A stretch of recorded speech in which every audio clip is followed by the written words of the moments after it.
દર્દીઓની સહાય માટેની પીએમ જય યોજના ગુજરાતની હોસ્પિટલ માટે કમાણીનું સાધન. ગરીબ મધ્યમ વર્ગના દર્દીઓને મફત સારવાર મળી રહે તે માટે ઉપયોગી એવી પીએમ જય યોજના હોસ્પિટલ માટે જાણે કમાણીનું સાધન બની રહી હોય તેવું લાગી રહ્યું છે. વર્ષ 2023માં કેગવાળા પીએમ જય યોજનાના ઓડિટ રિપોર્ટમાં ગુજરાતની હોસ્પિટલમાં ચાલતી ગેરરીતિઓનો ખુલાસો થયો હતો. મહત્વની વાત એ છે કે વ્યાપકપણે ગેરરીતિઓ થઈ હોવા છતાંય રાજ્ય આરોગ્ય વિભાગે ગળો લીધો નથી.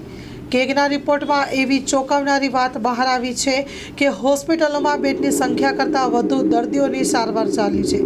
સારવારના નામે હોસ્પિટલ સંચાલકોએ સરકાર પાસેથી લાખો કરોડો શેરવી લીધા. ખ્યાતિ હોસ્પિટલમાં પીએમજેવાય યોજના હેઠળ હૃદયની સારવાર નામે સરકારમાં ક્લેમ કરવામાં આવી રહ્યા હોવાની વાત બહાર આવી છે.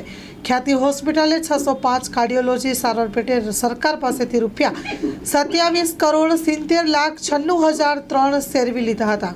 આ ઉપરાંત 6 મહિનામાં જ ₹3.66 કરોડના ક્લેમ કર્યા હતા.